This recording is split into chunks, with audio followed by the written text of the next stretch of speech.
Segunda carta do apóstolo Paulo aos Coríntios, capítulo 12, no versículo de número 10.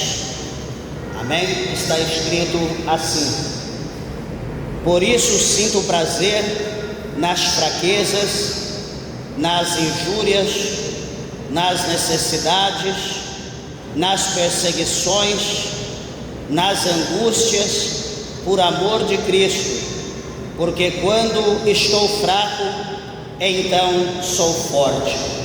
Amém, meus irmãos? Podeis assentar, desocupe vossas mãos e dê uma salva de palmas bem alegre para Jesus.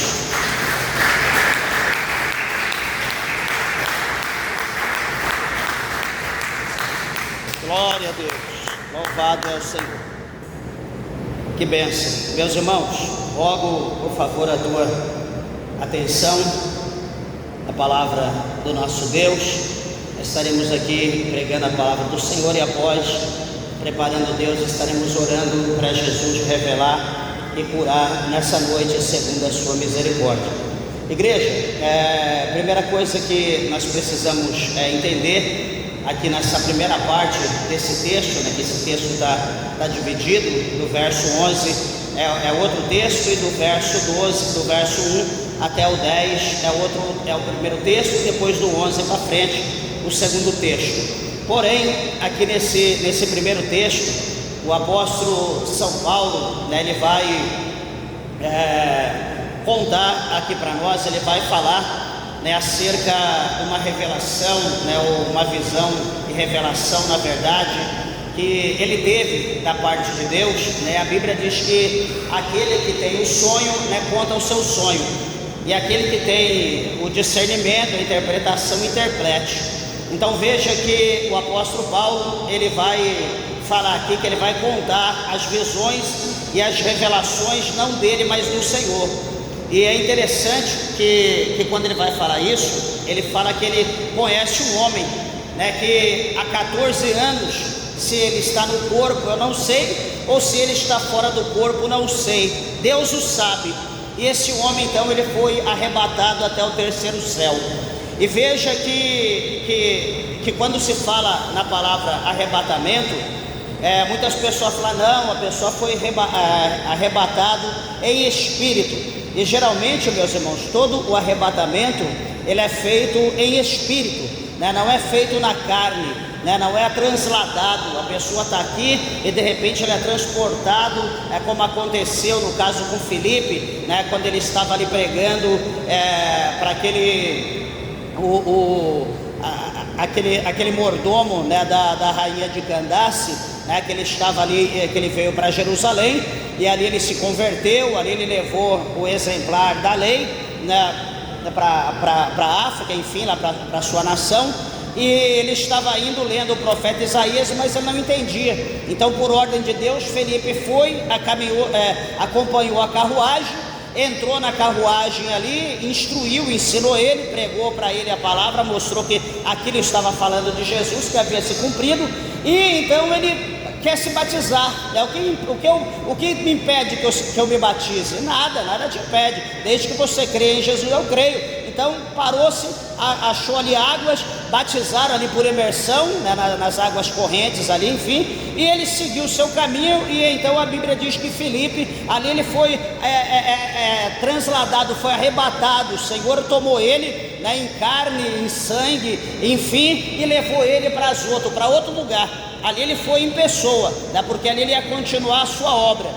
E veja que quando nós lemos o livro do Apocalipse, por exemplo, quem já leu, né, que entenda, que a Bíblia mostra para nós que por várias vezes, né, ali quando João, o discípulo do amor, ele era arrebatado, né, o seu corpo ficava em determinado lugar, e então o seu espírito era levado para algum lugar, para outra dimensão, para o céu, para alguma situação onde Deus queria mostrar para ele. E então ele diz, né, eu fui arrebatado em espírito, né? Ele fala por várias vezes e foi levado. Por exemplo, eu mesmo já tive nessa situação de arrebatamento de espírito, algumas vezes, de ver o meu corpo deitado lá onde estava, na cama, e o meu espírito fora dali. Então, ver os acontecimentos, aquilo que Deus ia mostrar. Supostamente aqui alguém já deve ter tido isso, se não tem, você vai ter, né, em nome de Jesus Cristo. E nós vemos isso também no Antigo Testamento. Era comum, por exemplo, como o profeta Ezequiel, né, quando o Senhor ali pegou ele, levou ele para conhecer os acontecimentos, mostrar para ele, né, os acontecimentos que estava havendo dentro do templo, dentro da casa do Senhor, né, ali estava o povo, cada um em determinado lugar, dizendo que estava adorando a Deus, mas estava adorando o Tamuz, estava adorando o sol, estava adorando as imagens, enfim. Então quer dizer, o povo havia se distanciado de Deus dentro da casa de Deus, e o Senhor usou o profeta Ezequiel para mostrar para ele a situação que estava acontecendo. E isso tem muitas, né? A gente pode escolher dezenas de passagens para falar acerca dessa situação, mas não é isso o nosso foco, só a introdução, para os irmãos entender o mistério. E aqui o apóstolo São Paulo também ele tem, né? Ele é arrebatado em espírito, e a Bíblia diz que esse homem, ele sendo arrebatado, ele diz que não sei se é no corpo ou fora do corpo, eu não sei, Deus o sabe, não é só Deus sabe, mas certamente era, porque veja que no verso de número 4, ele fala que ele foi arrebatado até o paraíso. Meus irmãos, quando fala que ele foi arrebatado até o paraíso, não é um bairro ali, um bairro chamado Paraíso, como tem lá na capital de São Paulo, ou talvez em qualquer outra cidade. Não é nesse lugar. Quando ele diz que ele foi arrebatado até o paraíso, a Bíblia está dizendo aqui para nós que ele foi arrebatado até aonde vive o Eterno, até aonde vive Deus. Ele foi arrebatado até a mansão celestial. Ele foi para lá. E veja que quando ele está no paraíso, a Bíblia vai mostrar para nós que ele não conta de fato visão. Olha, eu vi isso, mas a Bíblia vai mostrar para nós no verso de número 5 que ele ouviu ali, estando no paraíso, ele ouviu palavras inefáveis. Pastor, o que é palavras inefáveis? É palavras que ao homem, ao mortal, ao pecador, ele diz aqui que não é lícito falar. Ele não diz, olha, eu vi isso, eu vi aquilo, eu vi aquilo. Não, ele está dizendo que ele ouviu palavras inefáveis. Então, deixa eu fazer um paralelo. Ele é arrebatado até o céu, ele ouve palavras extraordinárias, ele ouve palavras que ao homem comum não cabe falar, ou provável ele não tinha como expressar aquilo que ele ouvia. Bem que ele sabia, mas ele não tinha como expressar. A sabedoria humana é impossível entender as coisas de Deus, explicar. Em contrapartida, nós olhamos um pouco ali atrás, um pouco mais atrás, na palavra de Deus, e nós vamos ver de igual forma o profeta chamado Isaías, que também ele é arrebatado. E a Bíblia diz para nós que o Senhor leva ele num lugar, né, quiçá fosse um lugar como esse, mas um lugar diferente, chamado Vale da Restauração. Talvez poucos sabem, mas a maioria conhece quando se fala o Vale dos Ossos Secos. Então ele foi levado para o Vale do Osso Seco, o Vale da Restauração, em espírito. E a Bíblia diz que lá então o Senhor mostra para ele o mundo todo, mostra um vale imenso, grandíssimo. Não havia ossos, apenas seco, mas ele mesmo expressa que os ossos estavam sequíssimos. Sequíssimos, vai além de seco. E então surge a célebre pergunta do céu. O próprio Deus faz uma pergunta: profeta, poderão viver esses ossos? Provável se tivesse em estado de decomposição, provável se tivesse mortos apenas, ou talvez ali para morrer, talvez ali com o olho aberto, um fechado, piscando, respirando, ele poderia dizer: Senhor, acredito, mas não estava seco, estava sequíssimo. Ao homem, a ciência, a natureza, era impossível fazer qualquer coisa. Mas então ele olha para o Eterno e diz: Senhor, tu o sabes, tu o sabes. Ele transfere para Deus a pergunta e diz que somente Deus poderia responder àquela situação. Ele estava dizendo que para ele era impossível, mas para Deus era possível. De fato, a situação de Isaías era impossível o homem fazer aquilo, mas o Deus que ele servia, o Deus que lhe mostrou, estava mostrando que para ele era impossível, mas para Deus era possível. Deus ia tornar, Deus ia fazer da nação de Israel, Deus ia fazer do povo de Israel um novo exército. Deus ia levantar o povo de novo, e o povo seria um povo indestrutível pelos inimigos, como aconteceu. Então, aquilo que é impossível para nós, é possível para o nosso Deus. Só que aqui o apóstolo São Paulo, quando ele fala dessa maneira, que ele ouviu palavras inefáveis, então ele vai falar para nós, a partir do verso de número 5, de alguém assim me gloriarei, mas de mim mesmo não me gloriarei, senão nas minhas fraquezas. Ele está dizendo que das coisas de Deus, todavia, mas dele não, porque ele era fraco, ele era pó, ele era cinza, ele não ia se gabar, a não ser das fraquezas dele, a não ser dos acontecimentos, da situação que ele vivia na sua carne, disso sim, mas daquilo que ele ouvia ou do lugar que ele estava, não, aquilo era coisa para Deus. Interessante, meus irmãos, que ele vai dizer que se quiser gloriar-me, não serei inerte, não serei tolo, porque direi a verdade, mas deixo isto para que ninguém cuide de mim, mais do que em mim vê ou de mim ouve. Então, Paulo aqui ele quer mostrar para nós os pormenores, ele vai querer revelar aqui algumas coisas do mistério, não de Deus, mas da sua vida. Ele como homem, ele como exemplo, como ele diz na sua carta anterior, no capítulo 11 de 1 Coríntios, quando ele diz: sede meus imitadores como eu sou de Cristo.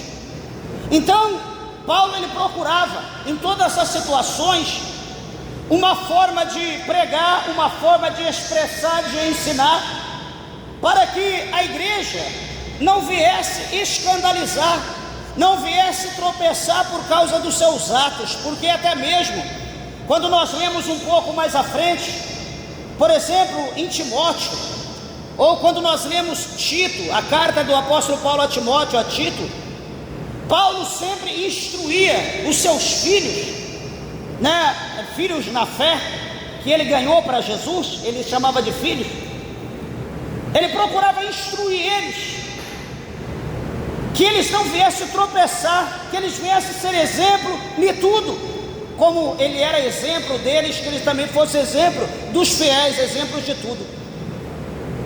E quando nós olhamos um pouco lá para trás, lá em Samuel, por exemplo, a Bíblia vai falar para nós acerca de um homem que ele era observado por todos, todo mundo olhava para ele, o rei, o general, soldados, o povo, observava aquele varão.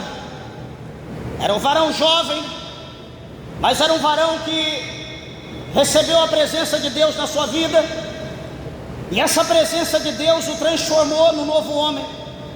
E a Bíblia diz que o nome desse homem era Davi, filho de Jessé de Belém, ou Belemita. E a Bíblia diz que Davi, aonde ele andava com prudência. A Bíblia fala muitas das vezes o nome prudência. Davi, ele andava com prudência, todo mundo olhava para ele. Davi, ele entrava no palácio com prudência, todo mundo estava observando. Davi saía, passava em meio ao soldado e meio ao povo com prudência, todo mundo olhava para Davi. Então Davi, a princípio a Bíblia mostra que ele foi um homem prudente, que ele procurava ser exemplo a todos aqueles que observavam, a todos aqueles que olhavam para ele, como o apóstolo Paulo aqui. Então veja uma coisa, que todo homem, não existe um nessa terra, todos nós estamos propensos a pecar, Todos nós pecamos no olhar, no pensar, no agir, no falar, nos nossos gestos. Nós pecamos todo dia, todo dia. Eu digo aos irmãos, irmãs, vigiai, para que nós não venhamos fazer o nosso irmão pecar dentro da igreja. Pastor, alguém pode fazer alguém pecar dentro da igreja? Pode. Por exemplo, dependendo da roupa que eu vier à igreja, ao culto, eu posso abrir uma porta, uma brecha, para alguma irmã pecar olhando para mim. Eu tenho esse poder. E poder maior ainda tem a senhora irmã, qualquer irmã que entrar na igreja, dependendo como ela vir vestida, como ela sentar, ela pode fazer qualquer irmão, qualquer obreiro, ministro, pastor pecar dentro da igreja, pregando a palavra, adorando a Deus. Ela tem esse poder de fazer. Hoje isso está comum por aí, em todo lugar. Então às vezes quando a gente cobra, que a gente fala acerca do pudor, acerca da lascívia, acerca de pecado, é para a gente vigiar, que tem gente ao nosso redor que está de olho, está vigiando, como que a gente entra com prudência e como que a gente sai com prudência. E o apóstolo Paulo, ele vai mostrar aqui para nós, que ele poderia se exaltar, como eu posso, você pode, nós podemos nos exaltar. Então no versículo de número 7, como Deus, ele é onisciente, como Deus conhece o nosso pensamento, a nossa consciência, o nosso coração,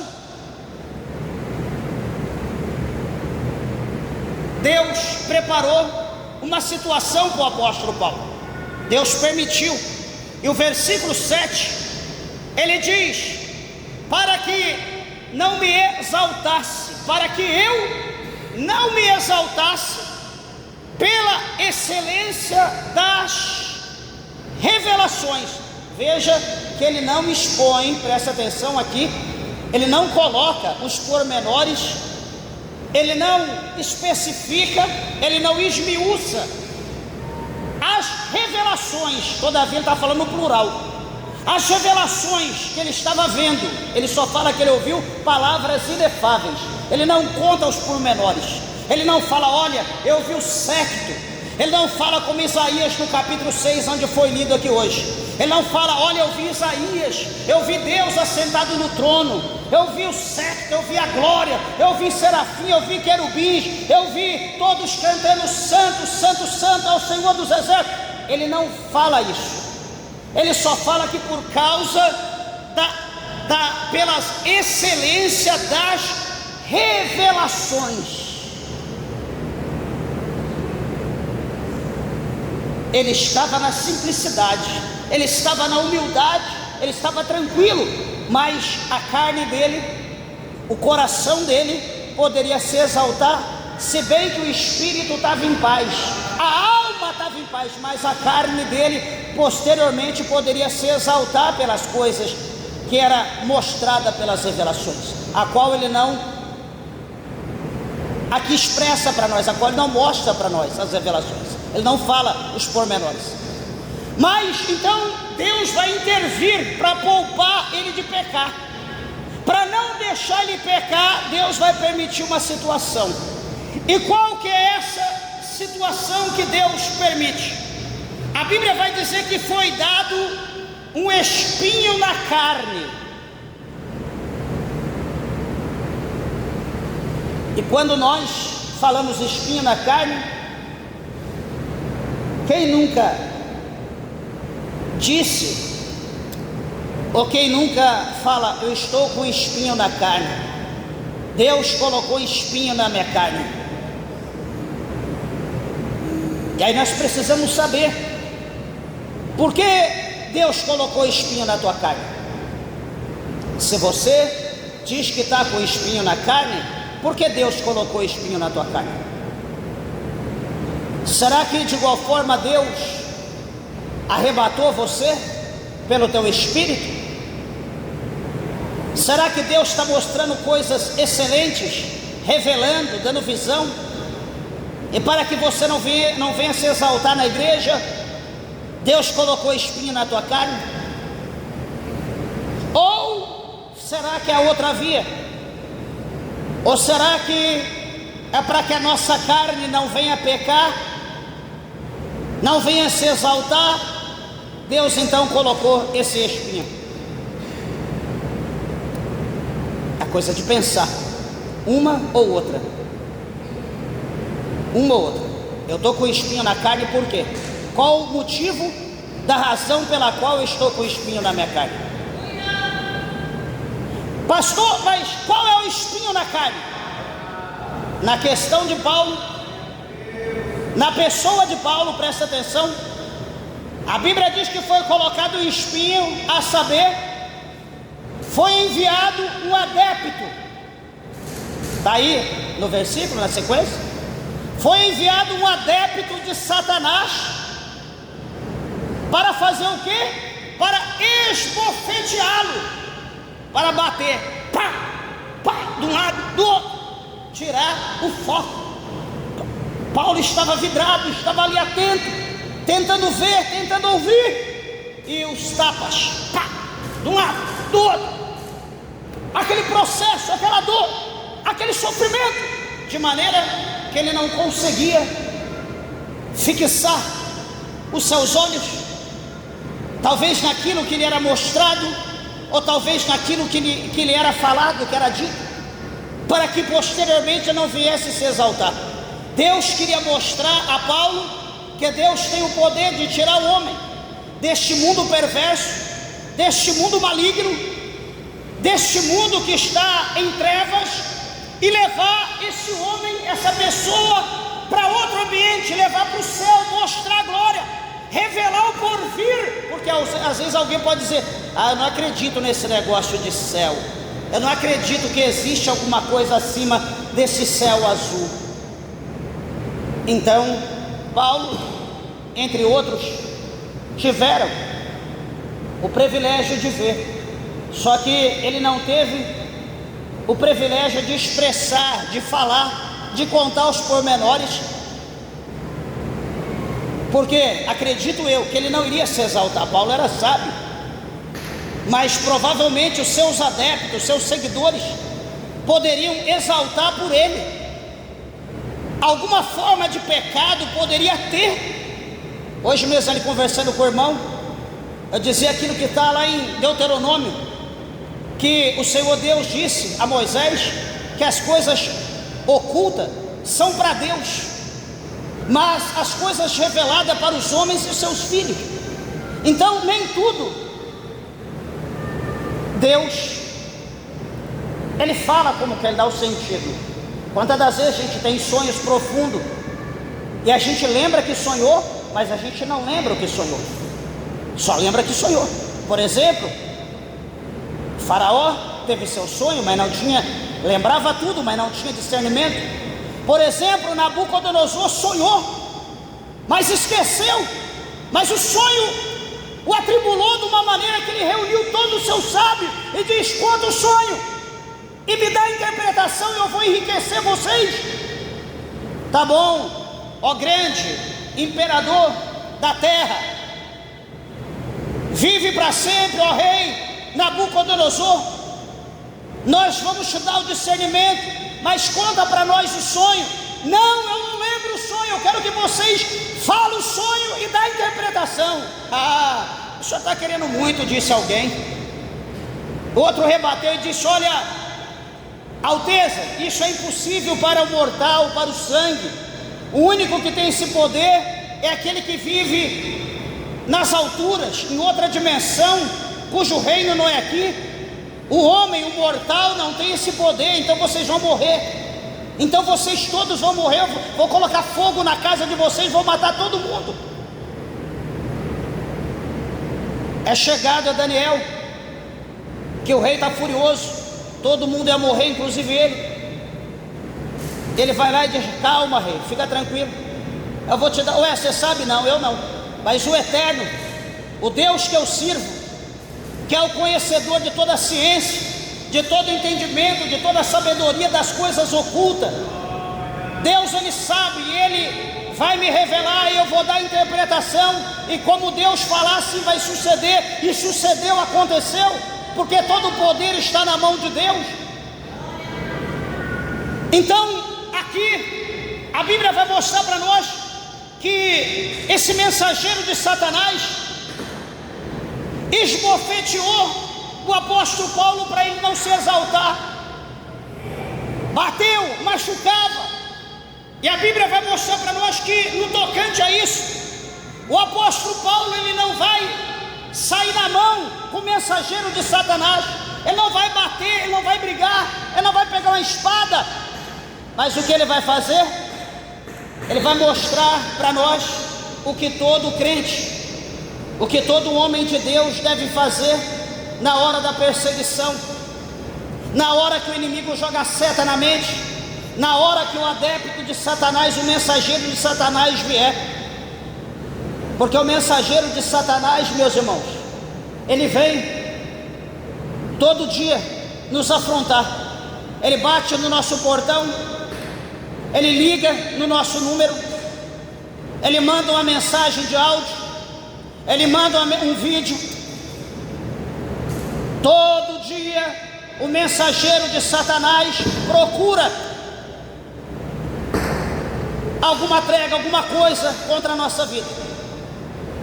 E quantas da gente diz: eu não suporto mais, eu não aguento mais, então o que eu vou fazer? Vou pagar com a mesma moeda? Não. Aqui o apóstolo Paulo, ele é bem claro, bem transparente.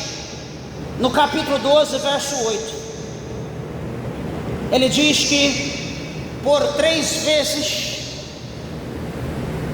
acerca do qual 3 vezes orei ao Senhor, para que o Senhor o desviasse de mim. A perseguição veio, a luta veio. Paulo vai correr? Não. Paulo vai lutar? Não, porque ele não podia. O que Paulo vai fazer? Ele vai dobrar o joelho. O que Paulo vai fazer? Ele vai orar, ele vai clamar, ele vai rasgar o coração. Teve vitória? Não. Acabou de orar, esperou? Nada. O que Paulo vai fazer de novo? Paulo vai dobrar o joelho e vai orar. Paulo vai falar, vai clamar, vai orar, vai buscar Deus, vai colocar na mão de Deus aquele espinho na carne. Deus deu livramento? Não, ele para. Ele espera mais um pouco, mas o momento, a luta continua. Pela 3ª vez Paulo vai dobrar o joelho, Paulo vai clamar, vai buscar Deus, vai pedir para Deus o livramento, vai pedir para Deus tirar, vai pedir para Deus arrancar o espinho da carne. Deus vai arrancar o espinho? Não. Deus vai dar o refrigério? Não. Paulo para de orar, espera um pouco e ele recebe. A Bíblia não diz que todo que bate se abre? Se você chegar lá bater no meu portão, o que vai acontecer? Vai ser aberto. Se eu chegar lá na tua casa bater no teu portão, ele se abrirá. Se eu chegar e pedir algo, certamente eu receberei, dando ao seu poder.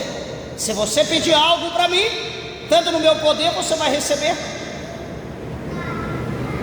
E todo aquele que busca alguma coisa, ele recebe.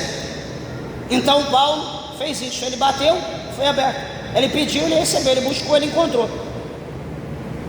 E o que ele recebeu era exatamente o que ele queria? Não, não é. Deus nem sempre o que a gente quer é o que Deus quer dar para nós. Nem sempre o que nós queremos é o melhor para nós. Você já pensou isso? Ah, eu pedi isso, mas veio isso. Eu pedi 12, veio 6. Eu pedi 1, veio 10. Eu pedi 10, veio 1. Meus irmãos, eu tenho certeza que Deus não erra naquilo que Ele coloca na nossa mão. Deus não erra. Deus, Ele sabe exatamente o que nós necessitamos, mais do que nós mesmos. Pode ter certeza disso. E qual foi a resposta de Deus para ele, em meio a 3 vezes que ele orou a Deus? Qual foi a resposta de Deus? Deus deu livramento? Eu já disse que não. O que Deus fez? Verso 9: e disse-me, ou seja, Deus respondeu a ele no tocante a resposta às orações que Paulo fez. Deus disse: a minha graça te basta, porque o meu poder se aperfeiçoa na fraqueza. Paulo está pedindo livramento, Paulo está pedindo refrigério, mas o que Deus decide, o que Deus vê em Paulo, Deus vê a estrutura de Paulo, Deus vê que Paulo é forte, Deus vê que Paulo suporta a provação, Deus vê que Paulo consegue passar pela moinha, ele consegue ser forjado naquela prova. Então o que Deus vai acrescentar a Paulo? Deus vai dizer: a minha graça te basta, ó Paulo. Deus vai dar graça, Deus vai dar força, Deus vai dar para Paulo algo que Paulo não pediu, algo que não é vindo dele, mas é algo que é vindo direto de Deus. Deus vai dar força. Para quê? Para que Paulo continue caminhando e passe pelo outro lado, louvando, exaltando, bendizendo o nome do Senhor. Amados e queridos irmãos, quantas das vezes, deixa eu lembrar aqui que Paulo fala para nós, aliás a Bíblia de uma forma geral, diz para nós que todas as coisas, presta atenção, todas as coisas, elas contribuem para o bem daqueles que amam a Deus.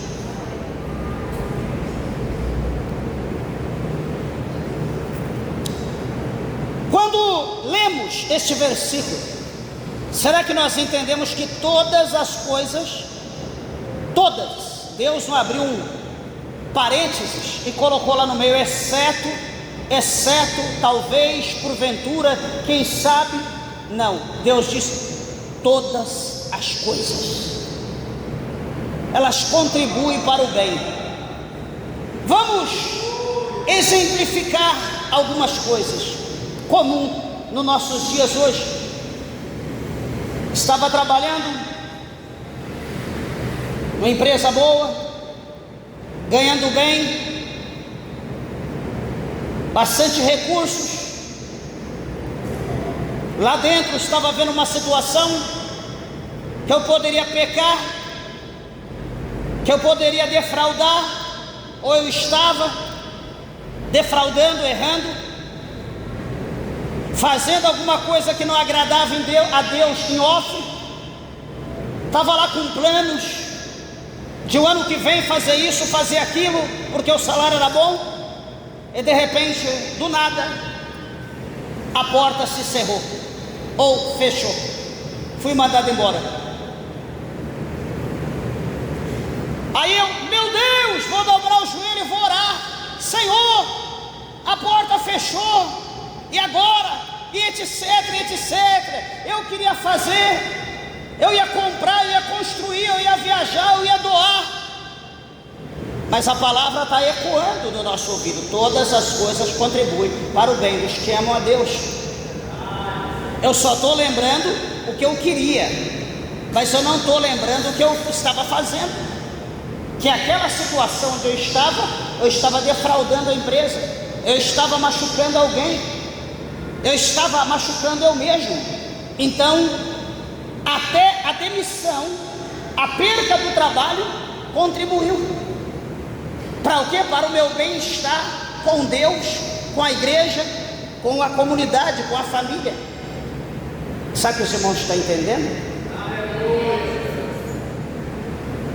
Mais um exemplo. Está lá o casal, filhos, esposa sofre, casou com um príncipe,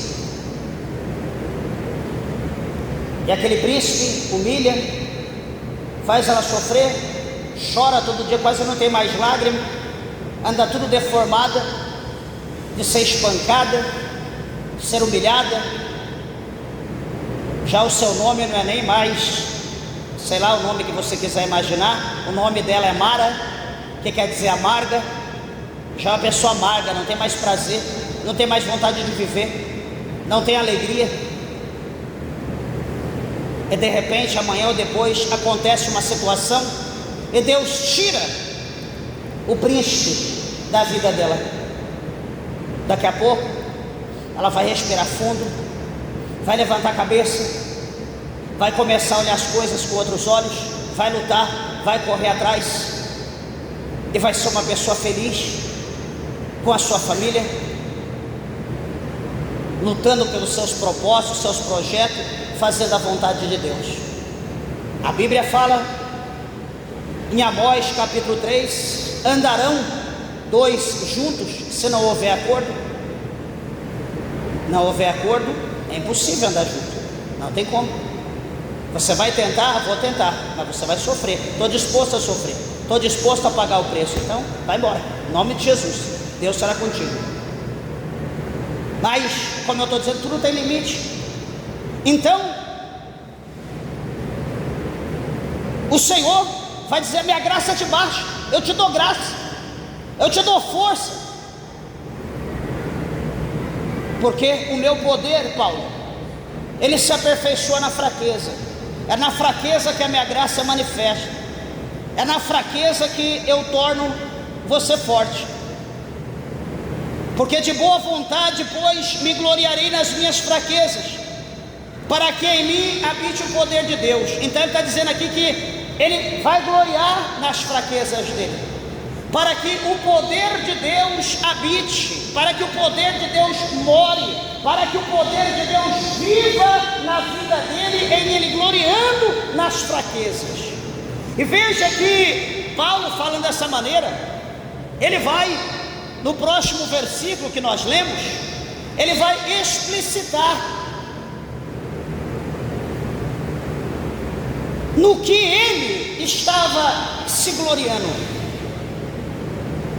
O homem comum hoje, ele se gloria pelas vestes, ele se gloria pelos cartões, ele se gloria pelo volume na conta bancária, ele se gloria pelos carros, ele se gloria pelas casas, pelos bens, pelas conquistas, ele se exalta, ele se sobressai, ele se gloria em tudo aquilo que o mundo proporciona para ele. Ele não sabe exaltar a Deus, ele não sabe gloriar a Deus, glorificar a Deus, como aconteceu com aquele homem conhecido como o servo Jó, que foi o homem mais rico do Oriente, na face da terra na sua época, que perdeu filho, filha, camelos, jumentos, bois, ovelhas, filhos, filhas, e ainda ele raspa a sua cabeça, ele rasga as suas vestes, ele se lança na cinza, se prostra com a cara no pó e diz: nu eu vim a esse mundo, eu nasci nu, e certo que eu voltarei deste mundo nu.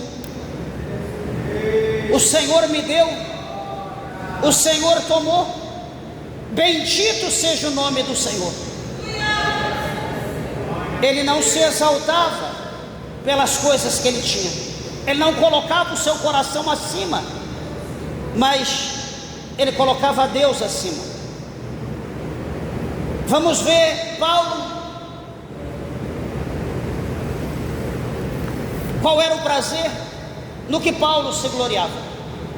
Versículo 10 do capítulo 12 de 2 Coríntios. A Bíblia mostra para nós 5 coisas que o apóstolo Paulo, ele vai se gloriar. 5 que ele tem prazer, e que aí nós vamos comparar, como eu já disse aqui, o capítulo 11, verso 1 de 1 Coríntios, quando ele diz: sede meus imitadores quando eu sou de Cristo. Então nós vamos pegar esse capítulo 11, nós como imitadores de Paulo, e vamos olhar aqui para o verso 10 do capítulo 12, para ver se nós estamos de fato imitando Paulo. Imitando de que maneira? Sentindo prazer naquilo que nos é proporcionado no caminho, na presença de Deus, andando com Deus. Se você tiver, benção, você está sendo imitador de Paulo. Se você não tiver, você precisa aceitar Jesus. Você precisa conhecer de fato o Evangelho. Então, capítulo 12, verso 10 de 2 Coríntios diz: por isso, Paulo está dizendo, sinto prazer na primeira coisa, nas fraquezas. Ele está falando aqui nas fraquezas, na falta de força, nas humilhações que ele passava na presença de Deus, aonde o processo que ele estava passando era tão difícil que ele orava, ele pedia a Deus para Deus mudar a situação. Deus dava para Paulo graça, Deus dava força em meio à fraqueza, para que ele pudesse continuar a sua trajetória. Então veja que nem sempre Deus vai tirar o espinho da tua carne, Deus vai te dar graça para você continuar. E por que às vezes isso é necessário? Presta atenção. Alguém pode ficar doente, ou às vezes Deus, explicitando melhor, às vezes Deus tem um projeto na vida de alguém. Olha, Deus já tem falado, alguém pode dizer, Deus já tem falado que tem a obra comigo lá no hospital. Aí eu oro, eu jejuo, eu intercedo, faço oração intercessória.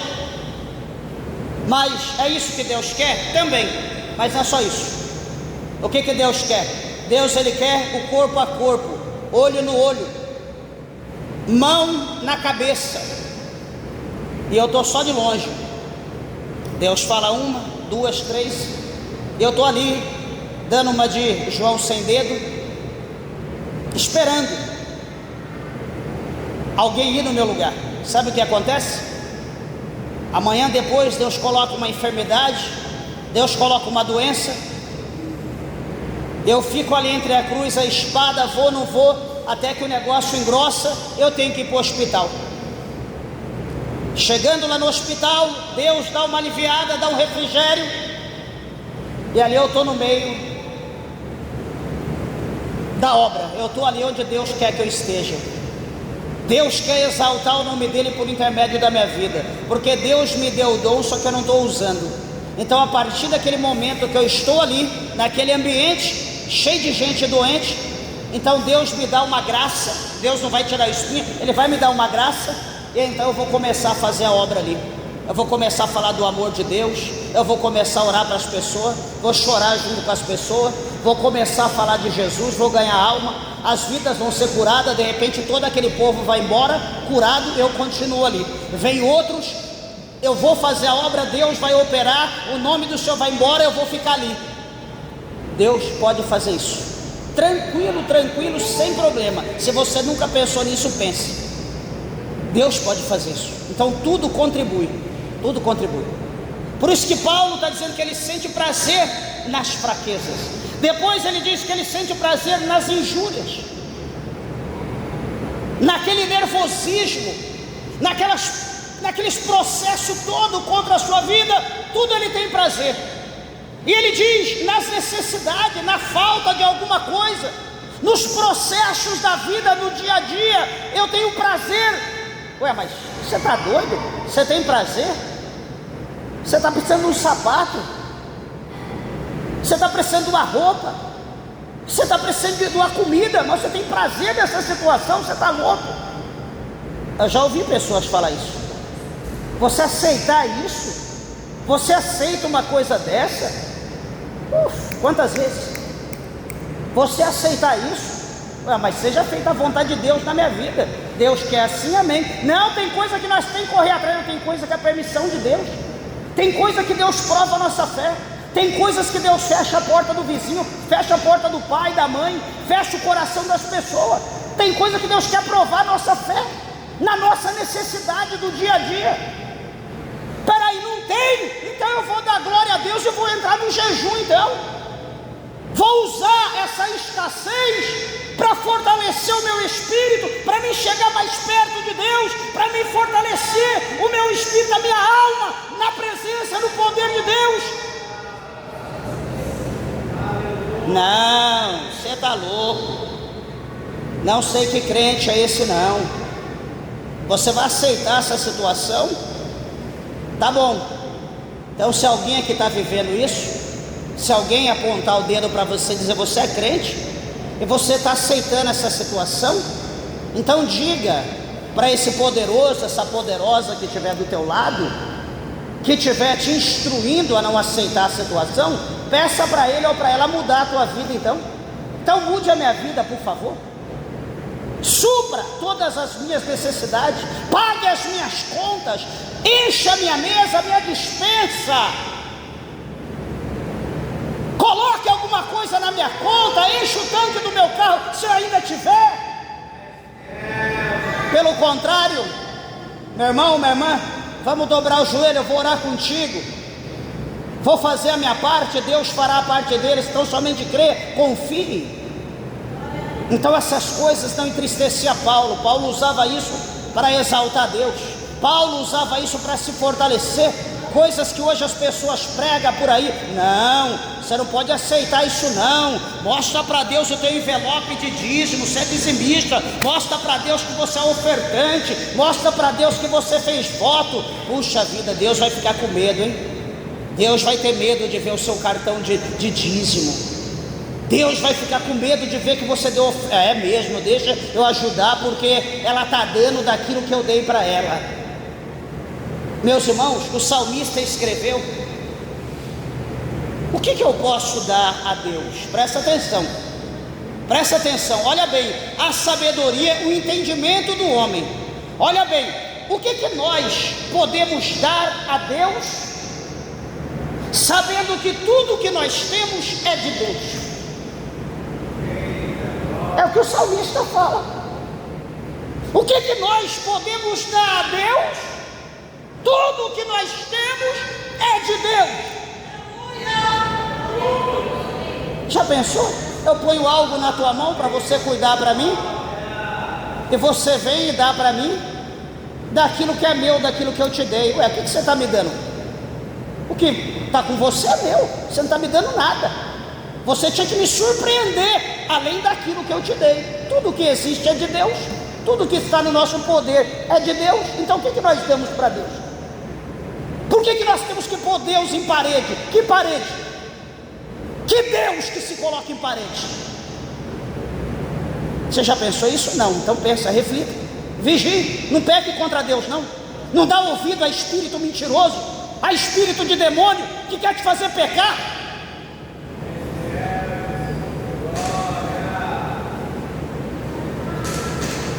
Paulo diz que, na quarta coisa, Paulo diz que ele sente prazer nas perseguições. Presta atenção. Quando a gente fala em perseguição, se tem alguma coisa que tira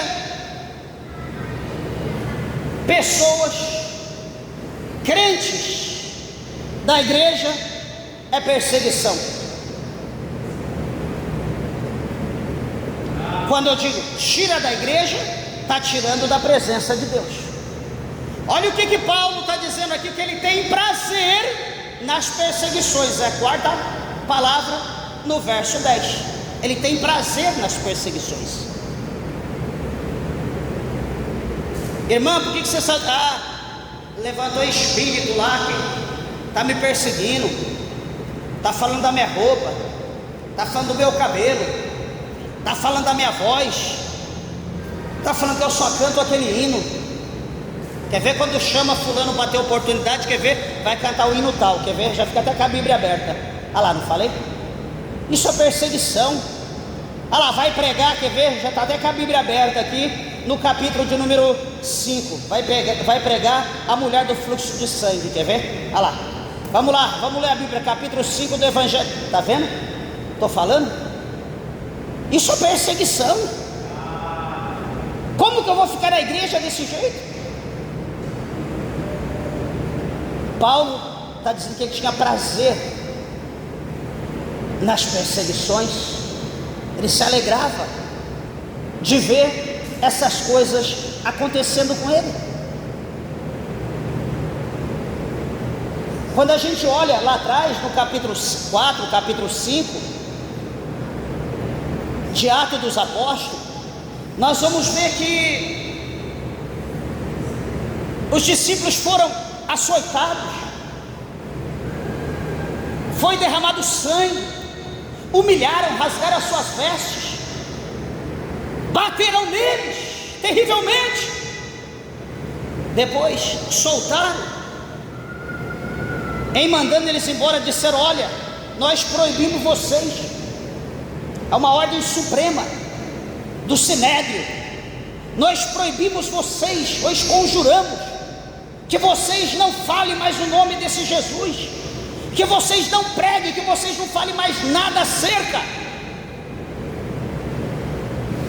Nós? Vocês. Certeza? Certeza. Pedro diz: ó, vem aqui. Chegaram perto, ó.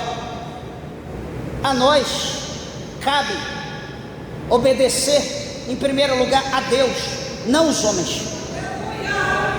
Como que a nossa boca pode deixar de falar o que os nossos olhos viram e o que os nossos ouvidos ouviram?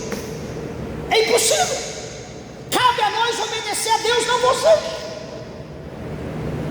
E eles foram embora, chegaram em casa, todos os discípulos ali encontraram com os outros, chegaram tudo rasgado, cheio de sangue, machucado, e contando que eles padeceram porque eles estavam sendo dignos de sofrer as aflições de Cristo, que Cristo passou, eles também estavam passando. Eles se alegraram, se abraçaram, choraram, começaram a orar, e a glória de Deus foi derramada sobre eles. Isso é ter prazer nas perseguições, nas aflições, nas tribulações. Essas coisas é para fortalecer a nossa comunhão, essas coisas é para nos fazer chegar mais a Deus, é para nos unir. Não é para nos distanciar, não é para tirar nós da presença de Deus. Hoje qualquer coisa eu quero desanimar, qualquer coisa eu quero parar. Eu quero lembrar o que Pedro falou no capítulo 6 de João: Jesus, para que iremos nós? Para onde nós iremos? Se só o Senhor tem palavra de vida eterna. Labassume a calabacheia, surimianda labaia. O diabo coloca contenda dentro da igreja. Sabe por quê? Ele sabe que a gente não vai orar quando vem luta, quando vem prova, perseguição. Sabe o que a gente tem que fazer? Oração, joelho no chão. Quando o diabo coloca contenda, prova, luta, divisão, sabe o que a gente faz? A gente pula longe. A gente tinha que fazer, sabe o que? Ir para a consagração, orar, jejuar, ir para o monte, vamos orar, vamos buscar Deus.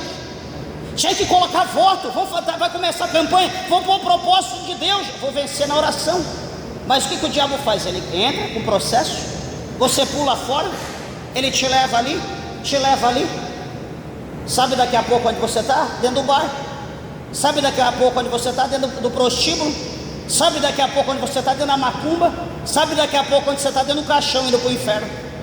Esse é o foco do diabo, é assim que ele trabalha. Só não entende quem infelizmente está cego pelo diabo. Mas quem tem visão de Deus entende. Aqui, ó, está aqui no mesmo capítulo 4, ou no mesmo livro, Coríntios, capítulo 4, verso 4, o que eu estou dizendo. Veja, 2 Coríntios 4:4, um pouquinho atrás. Nos quais o Deus desse século cegou os entendimentos dos incrédulos, para que lhes não resplandeça a luz do Evangelho da glória de Cristo, que é a imagem de Deus. Se o diabo cega, a gente não consegue entender, a gente não consegue ver. A gente age por instinto, a gente não age pelo Espírito. As nossas decisões são carnais, não são espirituais. Deixa eu dizer uma coisa, graças a Deus que parou, mas Quando a gente veio para cá, a gente ouvia muito as pessoas dizer isso: pastor, eu estou saindo da igreja porque cessou o meu tempo aqui, cessou o meu tempo, Deus tem uma obra comigo em outro lugar. Aí eu olho para a pessoa e pergunto: mas aonde está escrito isso na Bíblia? Nós estamos na igreja, na presença de Deus, é para nós lutar até o fim, até chegar no céu. Como que vem? Você já pensou? Igreja, é meu último culto aqui, cessou o meu tempo, sei lá, parei, aposentei, se vira, dá um jeito aí vocês, ora, escolhe alguém aí e coloca como líder. Já pensou? Vocês vão pensar o que de mim? O que vocês vão falar de mim? Aquilo nunca foi pastor, foi enganador e etc, etc, etc. Não vão deixar eu morrer em paz. Então não existe esse negócio: chegou o meu tempo. Que tempo? O meu tempo é quando eu descer a sepultura, chegou o meu tempo. E quando não, eu tenho que estar de pé, com a espada na mão, lutando contra o cão, fazendo a obra de Deus.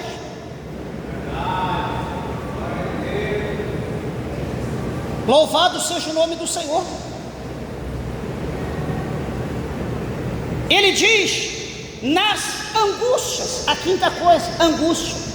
Ele tem prazer na angústia. Ai, estou angustiado.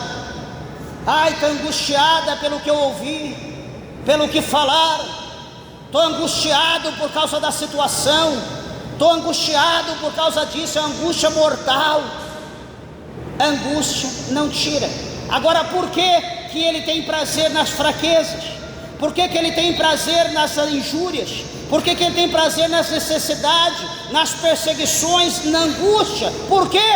Aí ele diz: por amor de Cristo. O amor que ele tem a Cristo é maior do que tudo, e nada pode ser maior do que o amor de Cristo, nada. Por isso que ele fala: o que nos separará do amor que há em Cristo? O que pode nos separar do amor de Cristo, igreja? A fraqueza? Não. A injúria? Não. As necessidades? Não. A perseguição? Não. A angústia? Não. Nada pode separar. Olha aqui, veja aqui comigo, eu já vou encerrar. Olha o que ele diz aqui no capítulo 8 aos Romanos. Glórias a Deus. E eu já encerro.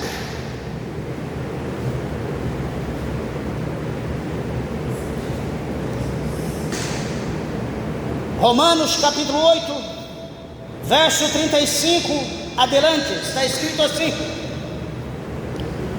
quem nos separará do amor de Cristo? Vem a primeira coisa: a tribulação, ou a angústia, ou a perseguição, ou a fome, ou a nudez, ou o perigo, ou a espada. Aí ele continua: como está escrito, por amor de ti somos entregues à morte todo dia, somos reputados como ovelhas para o matadouro. Verso 37: mas em todas essas coisas somos mais do que vencedores por aquele que nos amou, porque estou certo de que nem a morte, nem a vida, nem os anjos, nem os principados, nem as potestades, nem o presente, nem o porvir, nem a altura, nem a profundidade, nem alguma outra criatura nos poderá separar do amor de Deus que está em Cristo Jesus, nosso Senhor.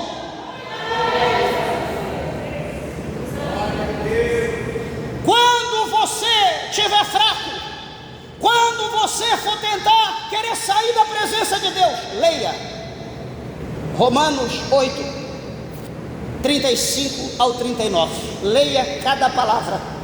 Pastor, mas o que quer dizer isso? Pega o dicionário, vê o significado e você vai ver que o que você está passando não chega nem aos pés disso aqui. E se você estiver passando tudo isso que está marcando aqui, você ainda está dentro da graça de Deus. Nós só iremos alcançar salvação, só vamos provar que nós amamos a Deus quando nós passarmos por tudo isso aqui, ainda está de pé, dando glória, glorificando o nome do Senhor. Porque pelo contrário, ai, estou com fome, não tem comida, a igreja não me deu um pacotinho de feijão, não vou mais para a igreja. Você não vai para o céu nunca, você é fraco, você não é digno do céu. Ah, porque alguém me deixou angustiado, estou angustiado, não quero saber mais de igreja. Opa, verso 35, a tribulação, a angústia, ou a perseguição, ou a fome, a nudez, ou o perigo, ou a espada. Então, erramos porque não examinamos as escrituras. Nós só vamos chegar ao céu quando nós conhecermos e colocarmos em prática. Ai, o pastor deu a paz por irmão aqui, não deu para mim. Ai, a irmã deu a paz, deu um abraço na outra e não deu em mim. Está fazendo acepção de pessoa, ó. Tchau, igreja, vou embora. Eu não posso pegar uma cinta e te chamar aqui com a cinta e falar: peraí, vamos conversar, você vai aprender a ser adulto. Eu não posso, mas Deus pode. Deus, no âmbito espiritual, Deus pode te colocar ali no cantinho, te colocar de joelho ali na tampinha, no caroço de milho e falar: fica aí, e você vai ficar. Deus pode, até você aprender, até você chegar na estatura de varão perfeito. Prova nenhuma é para nos tirar da presença de Deus. A prova é para nos tornar homem, é para nos tornar adulto. A Bíblia diz que as provas nos faz mestre, nos transforma em homens, em mulheres, em homens de Deus, não em fracotes, não em derrotados. Eu encerro, capítulo 12, verso 12 de Romanos, só vou ler e encerrar. Romanos 12, 12. Alegrai-vos na esperança, sede pacientes na tribulação, perseverai em oração. Amém? Palavra de Deus para a igreja. Palmas para Jesus. Que Deus, o Senhor, abençoe vossas vidas e você compense tudo. As horas se foram. Glória a Deus. Louvado é o nome do Senhor.